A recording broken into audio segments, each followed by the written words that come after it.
পরবর্তীতে সমস্ত সখীগণ মিলে দুইজনাকে দোলনায় বসিয়ে সমস্ত সখীরা তারা সবাই দোল দিচ্ছেন একসাথে। ঝোলে ঝোলে যুগল সলবা আজ সখী ঝোলে ঝোলে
বাড়িয়ে দেয়, ভালোবাসার সুখটা আরো বেশি করে বাড়িয়ে দেয়। কিন্তু তার আগে একটি কথা বলি, এ একদম সম্পূর্ণ অন্তরঙ্গ লীলা,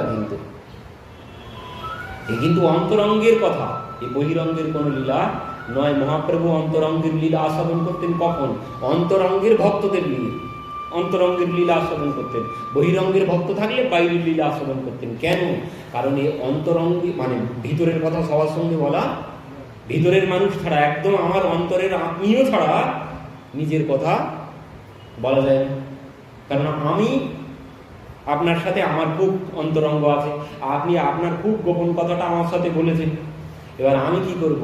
বাজারে সবার সাথে যদি আমি বলে দিই, তখন সে যদি শোনে, এই তুই, আমি তোকে বিশ্বাস করে বললাম আর তুই আমার কথাটা সবার সাথে বলে দিয়েছিস, সে আমার প্রতি রাগ করবে, যা তোর সাথে আর কোনোদিন বলবে না।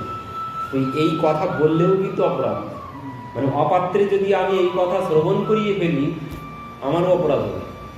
তো এই জন্যে চিন্তা ভাবনা কিন্তু একদম পরিষ্কার করে বসতে হয়। এখানে বাইরের সঙ্গে মিলিয়ে ফেললে কিন্তু চলবে না।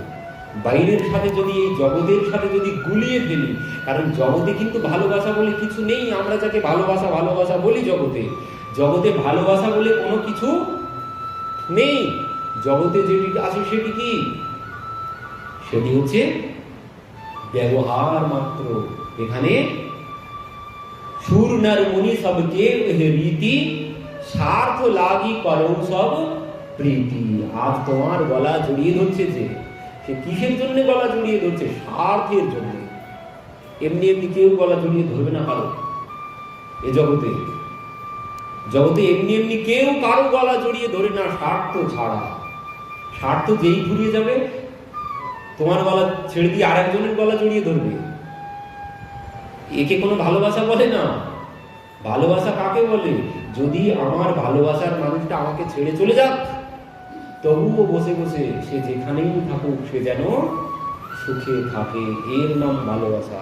কিন্তু কেউ বলবে না, জগতে কেউ বলবে না। তুমি চলে গেলে তো তোমার মতন কত আছে, আরেকজন আগে ডেকে নিল। এই জগতে কোনো ভালোবাসা নেই, জগতে স্বার্থ আছে, আর যেটি আছে সেটি কামনা বাসনা। কিন্তু এই যে প্রেমের রাজ্য, এই প্রেমের রাজ্যে কোনো কামনা বাসনা নেই। এখানে সম্পূর্ণ নিষ্কাম প্রেম, কোনো কামনা নেই। কামনা কাকে বলে? মানে নিজের সুখের কোনো বাসনা সেখানে নেই। কেউ কোনো নিজের সুখ চান না, সবাই প্রভুকে সুখী করতে চান, এর নাম প্রেম। কিন্তু জগতে সবাই নিজে সুখী হতে চাই। তোমার কাছ থেকে যদি সুখ না পেলাম তুমি যেতে পারো, তোমার কাছ থেকে যদি আমি সুখ না পাই তো তুমি যেতে পারো। জগতে কোনো ভালোবাসা টালোবাসা কোনো কিছু নেই, যা আছে সব স্বার্থ। ভালোবাসা আছে এই জগতে, ভগবত রাজ্যেই আছে প্রেম বলুন আর ভালোবাসা বলুন। তো এ হচ্ছে সম্পূর্ণরূপে প্রেমের রাজ্যের কথা। তো এখানে যে মান প্রিয়াজি করেন, মান কেন করেন? কারণ এখানে ভালোবাসার গভীরতা বাড়ানোর জন্য। প্রিয়াজি কোনোদিন অভিমান করেন না। যেখানে অভিমান আছে সেখানে বুঝবেন কোনো ভালোবাসা নেই। যেখানে মান আছে সেখানে ভালোবাসা আছে। তো প্রিয়াজি মান করতেন, একটুতেই মান হয়ে যেত। কেমন মান হতো দেখুন, অনেক প্রসঙ্গ আছে, একটু বলি। প্রিয়াজির মান কিভাবে হতো? এখন যে প্রত্যেক দিন বিকালবেলা সবাই যেমন বেড়াতে বার হয়, তো সখীগণ বেড়াতে বার হন, আর ওদিকে সখাগণকে নিয়েও প্রভু বাইরে বার হন, হয়ে এবার সবাই একসাথে মিলিত হন। এবার এনার সাথেও অনেক সখা আছে, ওনার সাথেও সখীগণ আছে, একা একা কেউ বাইরে বার হতে পারে না। ওনার সাথে যখন সখীগণ আছে, এনার সাথে সখাগণ আছে, তো এবার ভিতরের কথা কি সবার সম্মুখে বলা যায়? বলা যায় না। এবার যখন আমার তার সাথে খুব ভালো সম্পর্ক হবে, হাজার মানুষের মধ্যে থেকেই আমাদের মধ্যে কথা হয়ে যাবে, কেউ কোনো কিছু বুঝতে পারবে না, কেউ কোনো কিছু বুঝতে পারবে না, ইশারার মধ্যেই আমাদের কথা হয়ে যাবে। তো এইভাবে ইশারায় কথা হতো, সবাই আসবে ওখানে অন্তরঙ্গের কথা কারোর সম্মুখে হবে না, ইশারার মধ্যে হয়ে যাবে। আগামী দিন কোথায় দেখা হবে জিজ্ঞাসা করে জানা যাবে না, কিন্তু জিজ্ঞাসাও করা যাবে না। সব কিভাবে বুঝতে হবে? সংকেতের দ্বারা। আজ মিলন হলো, আগামী দিন মিলন কিভাবে কোথায় হবে তোমাকে বুঝে নিতে হবে। কিভাবে বুঝতে হবে? প্রিয়াজি যখন শৃঙ্গার করেন, মানে সাজগোজ করেন, সাজগোজের সময় সাজগোজ এমন ভাবে করেন আগামী দিন যেখানে মিলন হবে, মানে ওই সাজগোজ দর্শন করলেই বোঝা যাবে যে আগামী দিন অমুক জায়গায় মিলন হবে, এমন ভাবে তিনি সাজগোজ করেন। ধরুন উনি মাঝখানে সুন্দর একটা টিপ করেছেন, এবার টিপের সাইড দিয়ে তো নকশা ডিজাইন হবে। এবার এই ডিজাইন দেখতে হবে, এখানে কি ডিজাইন আছে, কোন ডিজাইন করা আছে। ধরুন জুঁই ফুল এখানে চারিধারে, মাঝখানে টিপের চারিধারে জুঁই ফুল আঁকা আছে, বুঝে নিতে হবে এই জুঁই ফুল যেখানে ফুটেছে আগামী দিন সেখানেই দেখা হবে। এমন ভাবে উনি সংকেত করে আসতেন, মুখে বলা যাবে না যে আগামী দিন কোথায় মিলন হবে, তোমাকে বুঝে নিতে হবে। ধরুন নীল উত্তরীয় পরে উনি এসেছেন, কি বুঝতে হবে? আগামী দিন নীল সরোবর, যেখানে সরোবরের জল নীল, সেই সরোবরের কাছে আগামী দিন দেখা হবে। এই সংকেত এইভাবে শৃঙ্গার করতেন। ধরুন মানে বনের মধ্যে দেখা হবে, তো কিভাবে? বিনুনিটা সামনের দিকে দিয়ে রাখবেন, গভীর বনের মধ্যে দর্শন হবে, তার জন্য বিনুনিটা সামনের দিকে, আর পোশাক হবে সবুজ রঙের। পোশাক হবে সবুজ রঙের, মানে বনের কালার পরিধান করবেন, আর বিনুনিটা সামনের দিকে দেওয়া থাকবে। বুঝে নিতে হবে গভীর জঙ্গলের মধ্যে মিলন হবে আগামী দিন। বিনুনি যদি পিছন দিকে দেওয়া থাকে, পোশাক যদি সবুজ রঙের হয়, তাহলে হালকা বনের মধ্যেই দর্শন হবে, গভীর জঙ্গলের মধ্যে নয়। এইভাবে নানান রকমের সংকেত করে উনি আসতেন, আর প্রভুকে ওই সংকেত পড়তে হবে। সংকেত যদি তুমি না বুঝতে পারো, বিপদ আছে পরের দিন, পরের দিন কপালে দুঃখ আছে। ওই সংকেত সব তোমাকে পড়তে হবে। এবার একদিন কি হয়েছে, উনি কি করেছেন, মানে ওই ভোজন লীলা, ছাক লীলা বলে একে ব্রজ ভাষায়, ছাক লীলার সংকেত করেছেন। মাঝখানের টিপটা ভোজনের থালা বানিয়েছেন, মাঝখানের টিপটা ভোজনের থালা বানিয়েছেন, আর সাইড দিয়ে সব ভোগের বাটি বানিয়েছেন। বুঝে নিতে হবে মানে কি। এবার পোশাক আছে, কোথায় হবে লীলা, পত্র যদি আঁকা থাকে উত্তরীয় যদি কোনো পত্রের ছাপা থাকে তাহলে বুঝে নিতে হবে অমুক জায়গায় এই পাতা মানে এই গাছ যেখানে আছে সেইখানে যেতে হবে। এমন ভাবে তিনি সংকেত করতেন, এই সংকেত সব পড়ে নিতে হবে। এবার একদিন কি হয়েছে, উনি তো ভোজন লীলার সংকেত সব এঁকেছেন, সমস্ত সংকেত করে এসেছেন। এবার কি হয়েছে, এই যে গুণস গরম পড়েছে, গরমে কি হয়েছে, ঘাম হয়েছে কপালে, আর ওই ঘাম যেই ঝরতে শুরু করেছে, এনারা সবাই বসেছেন, ওদিকে সখীগণকে নিয়ে প্রিয়াজি বসেছেন, এদিকে প্রভু বসেছেন সখাগণকে নিয়ে। এদিকে ওই আসার সাথে সাথে ওদিকে ওই সংকেত এনার পড়া হয়নি, ইনি অন্য বিষয়ের মধ্যে চলে গেছেন, সংকেত দেখে নেওয়া হয়নি আগামী দিনের সংকেত কি হবে। এবার ইনি কি করেছেন, ওই যে ওদিকে প্রিয়াজির কপালে ঘাম শ্বেত বিন্দু যেই জেগেছে, উনি হঠাৎ মনের ভুলে হাত ডলে ফেলেছেন। এবার যেই হাত ডলে ফেলেছে সব মুছে গেছে। এবার যখন এদিকে সময় শেষ হয়ে গেছে, প্রভু বলছে মানে বলা তো যাচ্ছে না, এদিকে সবাই আছে, তো কি হবে আগামী দিন কি হবে, ইনি তো কোনো কিছু করতে পারেননি, আগামী দিন কি হবে। উনি তো সব সংকেত করে এসেছেন, উনি বোঝাচ্ছেন ঠিক আছে ঠিক আছে, মানে যা দেখা মানে যা করে এসেছি এটাই বুঝে তুমি যাবে। উনি বলছেন ঠিক আছে, ইনি বলছেন তো কোনো কিছু বুঝতে পারেনি, ইশারা করছেন। উনি ভাবছেন না আমি তো সব সংকেত করেই এসেছি।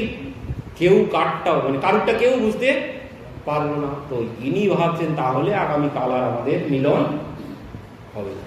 তো এনার মন খারাপ, ইনি চলে যাচ্ছেন। ওদিকে প্রিয়াজি যখন গৃহে যাচ্ছেন তখন সখীদের কি হচ্ছে, তুই ও মাখন খেতে ভালোবাসে তো তুই মাখন নিয়ে আসবি, তুই পনির নিয়ে আসবি, নানান রকম সখীদেরকে নানান রকম ভোগের কথা ইনি সবাইকে বলে দিলেন। বলছে বেশি বেশি করে নিয়ে আসবি, কারণ সমস্ত সখারা আসবে। এর মধ্যে আবার কি হয়েছে দেখুন, এই যে মাঝখানে টিপ থাকবে, তো এবার এখানে যতগুলো নকশা থাকবে, ধরুন এখানে 8টা, এদিকে 8টা, এদিকে 8টা, মানে আমি 8 সখীকে নিয়ে আসবো, তুমি 8 সখীকে নিয়ে আসবে। এদিকে যদি 4টি থাকে তো আমি 4 সখীকে নিয়ে আসবো, তুমি 4 সখীকে নিয়ে আসবে। এবার যদি পুরো 2 সাইড একদম ভর্তি থাকে তাহলে বুঝতে হবে সবাইকে নিয়ে আসবে, বিচার নেই। তো এদিন তো কোনো কিছুই, এবার ইনি সমস্ত সখাদের জন্যই সংকেত করে এসেছেন। তো সখীদের বলছে সবাইকে কিন্তু নিয়ে আসবে, বেশি বেশি করে ভোগ সামগ্রী বানিয়ে নিয়ে আসবে।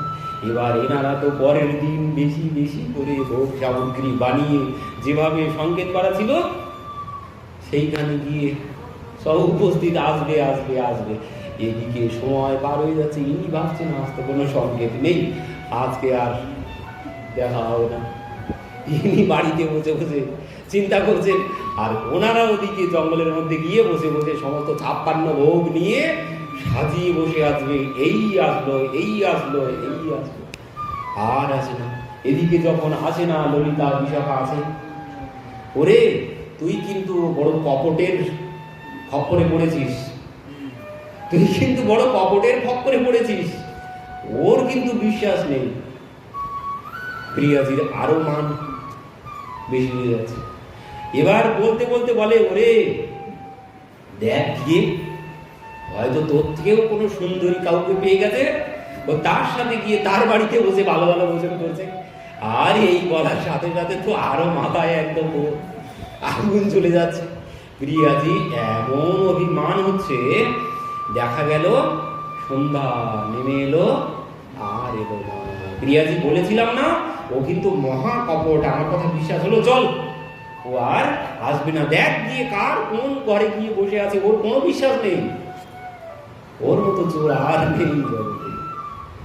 এইবার প্রিয়াজি তো মান করে আর ওর সাথে আর কোনোদিন কথা বলব না। এই অভিমান করতে করতে বাড়িতে চলে গেলেন। এদিকে তো রাত্রিতে ঘুম হচ্ছে না, সকালবেলা সখীরা সব এসেছে, তো এখন কি হবে? বলছেন তোরা রাত্রিতে ভোজন করেছিলি? না ভোজন করিনি। তো সেই ভোগ সব কি? সব আছে নিয়ে সমস্ত সখীরা সব 56 ভোগ সব এনেছেন। তো কি করবি? তো বলছেন পূর্ণমাসী দেবীকে ডেকে নিয়ে আয়, উনি সব জায়গায় যান। তো পূর্ণমাসী দেবীকে ডেকে আনা হয়েছে। পূর্ণমাসী দেবীকে নিয়ে এসে বলছেন যাও এই সব নিয়ে নন্দভবনে চলে যাও। পূর্ণমাসী দেবীকে বড় চোলা বানিয়ে দিয়েছে, সব 56 ভোগের মধ্যে দিয়ে পূর্ণমাসী দেবীর কাঁধে দিয়ে বলেছে যাও দিয়েছো। এবার পূর্ণমাসী দেবী নন্দভবনের সম্মুখে যখন এসে গেছে, প্রভু তো দৌড়িয়ে বাইরে এসেছেন। কি ব্যাপার? তুমি কোথায় যাচ্ছ? তাও না, তোমার কাছেই আসছি। কাঁধে কি নিয়ে এসেছো? তো বলছে 56 ভোগ। 56 ভোগ? কোথাও কি কোনো উৎসব হচ্ছে নাকি? যে না। তাহলে কোথার থেকে নিয়ে এলে? বলছেন বৃষভানু ভবন থেকে। কেন, বৃষভানু ভবনে কি কোনো উৎসব হচ্ছে নাকি? উৎসব হচ্ছে না। তাহলে বলছেন প্রিয়াজি পাঠিয়েছে। প্রিয়াজি কি জন্য পাঠিয়েছে? যে প্রিয়াজি রাগ করে পাঠিয়েছে। প্রিয়াজি রাগ করে পাঠিয়েছে। এই কথা শ্রবণের সাথে সাথে এনার পায়ের তলায় আর মাটি নেই। প্রিয়াজি কেন রাগ করল? এনার পায়ের তলায় মাটি সরে গেছে। এনার যেন ত্রিভুবন সব ফাঁকা। এইবার ইনি ছুটতে শুরু করেছেন। এবার ওই ছুটতে ছুটতে দেখছেন যে প্রিয়াজি সখীদেরকে নিয়ে মাখন বিক্রি করতে চলেছেন। এবার প্রিয়াজির সম্মুখে গিয়েছেন। প্রিয়াজি তো মুখ ঘুরিয়ে নিয়ে অন্যদিকে মুখ করে একদম ঘন্টা টেনে দিয়ে চলে যাচ্ছেন। এবার ললিতা, ললিতা কি হয়েছে? করজোড়ে ললিতার সম্মুখে, ললিতা কি হয়েছে? তোমাদের সখী কেন এত মান করেছে? তোমাদের সখী এত কেন মান করেছে? কি হয়েছে? আমি জানি না। আমার কাছ থেকে চলে যাও। বিশাখার কাছে গিয়ে বিশাখা বিশাখা বিশাখা বলো, আমি জানি না। তুমি ললিতার কাছে যাও। কেন? তুমি যে আমাকে বলো আমার মাথায় গোবর পোড়া, আমার সাথে তোমার সাথে কোনো কথা নেই, আমি তোমার সাথে কোনো কথা বলবো না। ললিতা বিশাখা সখীর চরণ গিয়ে ধরছে। ললিতা বলো, তোমাদের সখী কেন মান করেছে? আমি জানি না। ওর কাছে যাও। ললিতা বিশাখা সখীর চরণ ধরছেন। এই হচ্ছেন জগৎপতি। কেন অভিমান হবে না এনাদের? ইনি বলেছিলেন যদা যদা হি ধর্মস্য গ্লানির্ভবতি ভারত অভ্যুত্থানম অধর্মস্য তদাত্মানম সৃজাম্যহম পরিত্রাণায় সাধুনা বিনাশায় চ দুষ্কৃতম ধর্ম সংস্থাপনার্থায় সম্ভবামি যুগে যুগে। ইনি কিন্তু সেই সহস্র শিক্ষা সহস্র পুরুষা। ইনি সময় হলে সহস্র হাত, সহস্র বদন, সহস্র চরণ ধারণ করেন যিনি, তিনি আজ যেন তার কাছে আজ ত্রিভুবন শূন্য। ত্রিভুবন শূন্য হয়ে গেছে, ভুলে গেলে চলবে না। ইনি সেই কুরুক্ষেত্রের যুদ্ধে চক্র সুদর্শন চালিয়েছিলেন। ইনি আবার অর্জুনের রথও চালিয়েছিলেন। আর সেই তিনি আজ ললিতা বিশাখার চরণে গিয়ে পড়েছেন। ললিতা কি হয়েছে? একবার কৃপা করে বলো। ললিতা, তোমার মতন রূপবতী আর জগতে কেউ নেই। বিশাখার কাছে গিয়ে বলছে, বিশাখা তোমার মতো সুন্দরী আর জগতে কেউ নেই, তুমি বলো। এরা তো কেউ কিছু বলবে না। তো বলছেন দেখো, এখন বলা যাবে না, আমরা এখন বাজারে চলেছি, কখন বাজার থেকে ফিরে আসি আমাদের বাড়িতে যাবে। বাড়িতে গিয়ে উপস্থিত যখন বাজার থেকে ফিরে এসেছেন, গিয়ে ললিতা বিশাখার চরণে, এখনো সব সময় নেই, এখন কাজ করছি, দেখতে পাচ্ছ না, ঘুটে দিচ্ছে। তখন বলছেন তুমি যা বলবে আমি তাই করবো। ললিতা বলো, তোমাদের প্রিয়া কেন মান করেছে? বলছেন আমি যা বলবো তুমি তাই করবে? বলছেন হ্যাঁ আমি তাই করবো, তুমি যা বলবে আমি তাই করবো। দাও, ঘুটে দাও। গোবর নিয়ে ঘুটে দিচ্ছে না। জগৎপতি আজ ঘুটে দিচ্ছেন। কেমন অবস্থা হয়েছে দেখুন। গোবর নিয়ে ঘুটে দিতে শুরু করেছে। এদিকে তখন এই অবস্থা দেখে তখন ললিতা বলছেন, গতকাল যে ভোজন লীলার সংকেত করেছিল প্রিয়াজি, তুমি কেন যাওনি? আমরা 56 ভোগ সাজিয়ে বসেছিলাম, তুমি কেন যাওনি? তখন বলছেন কি, গতকাল ভোজন লীলার সংকেত ছিল? বিশ্বাস করো ললিতা, তোমার দিব্যি দিয়ে বলছি আমি কোনো কিছু বুঝতে পারিনি। ললিতা বলছে আমার এখনো বাঁচার আশা আছে, তোমার আমার দিব্যি তুমি দিও না, আমার দিব্যি তোমাকে দিতে হবে না। গতকাল ভোজন লীলার সংকেত ছিল, আমরা সবাই 56 ভোগ নিয়ে মনের মধ্যে বসেছিলাম। বলছে ললিতা তুমি বিশ্বাস করো, তোমার চরণ ধরে বলছি আমি কোনো কিছু বুঝতে পারিনি। পরের দিন আবার যখন বেরিয়েছেন সকালবেলা মাখন বিক্রি করতে, তখন এবার ললিতা বিশাখার কাছে গিয়ে ধরেছেন। তো ললিতা বিশাখা বলছেন এখন কি করি? ললিতা বিশাখা তারা তো বোঝালেন প্রিয়াজিকে, প্রিয়াজি কিছুতেই মান দূর হচ্ছে না, প্রিয়াজির মান কিছুতেই যাচ্ছে না। তখন প্রভু ভাবছেন কি এখন করি। তো এমন সময় নজর পড়েছে ওই কদম গাছের ডালের দিকে। একটা ডাল মানে এক গাছ থেকে বেরিয়ে আর এক গাছে গিয়ে লেগে আছে। তো যেন উনি ভাবছেন এইখানে প্রিয়াকে বসিয়ে আমি ওই দোল দিয়েই মানভঞ্জন করব। তো তখন কি করেছেন, ওই নিজেই দৌড়িয়ে দৌড়িয়ে ওই নিজে হাতেই দোলনা বানাতে শুরু করেছেন। এবার নিজে হাতে দোলনা তো বানিয়েছেন, বানিয়ে গিয়ে এবার প্রিয়াজিকে গিয়ে প্রভু বলছেন, ऐसो मान नहीं कीजे हट छोड़िए अली, ऐसो मान नहीं कीजे हट छोड़िए अली, तू तो परम से आली विशुभान की लाली, ऐसो मान नहीं कीजे हट छड़िए अली। বলছেন এমন মান করো না, তু তো পরম শ্রেয়ানি বৃষভানুকে লালি, তুমি তো মানে পরম জ্ঞানী, তুমি তো সব জানো, তুমি এমন মান করো না প্রিয়াজি, চলো আমি দোলনা বানিয়েছি। ললিতা বিশাখা বলছেন, সখী এত করে বলছে, দেখ দেখ নিজে হাতে দোলনা বানিয়েছে, তুই চল। কিছুতেই ইনি যাচ্ছেন না। তো এদিকে ইনি কি করেছেন, ওই দোলনার পাশে গিয়ে বসেছেন। এদিকে কিছুক্ষণ পর প্রিয়াজির যখন মান গেছে, ইনি আস্তে আস্তে সখীদেরকে নিয়ে, কারণ ললিতা বিশাখা বলছে, দেখ নিজে হাতে কত কষ্ট করে কত সুন্দর দোলনা বানিয়েছে, চল একবার। এবার যেই মান ভেঙেছে কিনা, ইনি যেই গেছে, উনি তো আড়ালে বসে আছে গাছের গায়ে হেলান দিয়ে, কোথায় শ্যামসুন্দর এসো আমাকে দোল দাও। ইনি বলছেন, এই তো আমি এখানে, কি হয়েছে? তো বলছেন, আমি বসছি, তুমি এবার দোল দাও। মানে আমি দোল দেবো মানে? আমার দোলনা আমি বানিয়েছি, আমি অন্যকে বসিয়ে দোল দিতে যাবো কি জন্য? আমার দোলনা আমি বসবো, আমি নিজে দোল খাওয়াবো, আমি নিজে দোল খাবো, আমি আমার দোলনায় অন্যকে বসাবো কেন? ঘুরে গেছে। যেই প্রিয়াজি এসেছেন, ইনি সম্পূর্ণ ঘুরে গেছেন। এই ললিতা বিশাখা, একে নিয়ে যা, বড় লোকের বেটি, বড় লোকের কাছে নিয়ে যাও, আমার দোলনায় আমি বসাবো না। এই কথা যেই বলেছেন, ইনি বলছেন আমি বসবই এই দোলনায়, উনি বলছেন আমি কিছুতেই বসাবো না আমার দোলনায়। এবার তো দুইজনের মধ্যে দ্বন্দ্ব বেঁধে গেছে। ইনি বলছেন আমি বসবো, উনি বলছেন না, আমার দোলনায় আমি কাউকে বসাবো না, আমি বসবো। এবার ওই করতে করতে ইনি বলছেন না আমি বসবো, উনি বলছেন না আমি বসবো। তখন সখীরা বলছেন, দেখ সখী, প্রভুকে বলছেন, দেখো তোমরা এইভাবে ঝগড়া করো না, তো কি করবো? বলছেন তোমরা দুইজন এমন কিছু একটা লীলা করো, তো যারটা বেশি ভালো লাগবে সেই আগে বসবে। এবার ওই দুইজনা মানে গাইতে শুরু করেছেন, প্রভু গাইতে শুরু করেছেন, আর সেই গীত শ্রবণ করে সমস্ত জগৎ মোহিত, প্রভুর গীতে সমস্ত জগৎ মোহিত হয়ে যাচ্ছে। ললিতা বিশাখা বলছেন এই বসবে আগে।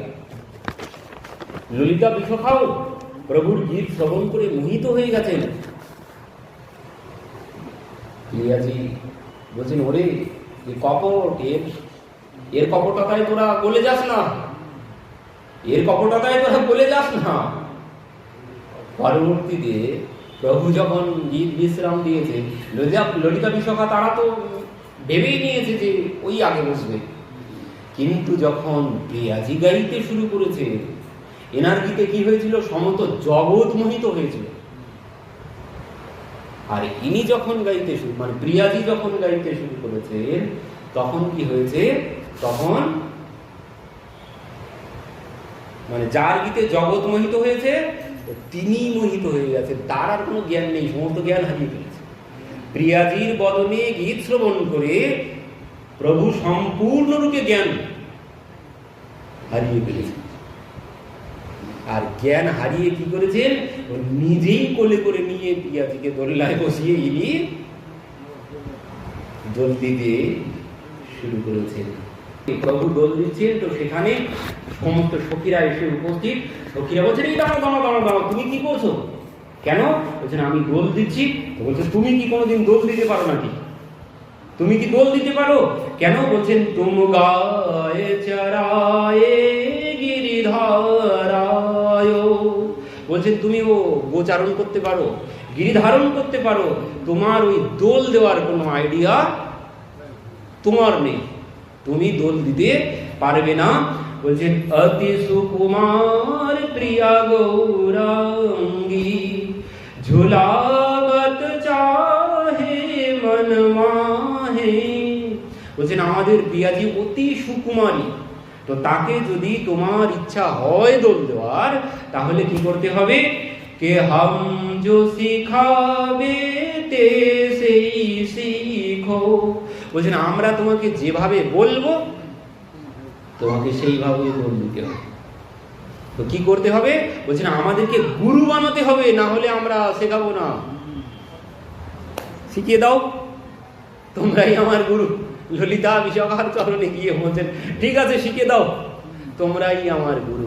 তো ললিতা বিশাখা বলছেন ঠিক আছে তুমি এইভাবে এইভাবে দোল দাও। তো এবার সবাই যখন মেনে নিয়েছেন, তখন ইনি দোল দিতে শুরু করেছেন। তো যখন এবার দোল দিচ্ছেন, এত জোরে জোরে দোল দিচ্ছেন, প্রিয়াজি ভয় পেয়ে যাচ্ছেন। তখন ললিতা প্রিয়াজির কাছে গিয়ে বলছেন, প্রিয়াজি একটু আস্তে আস্তে দোল দিতে বল ওকে। তখন প্রিয়াজি বলছেন, ঝুলাবতো সাগর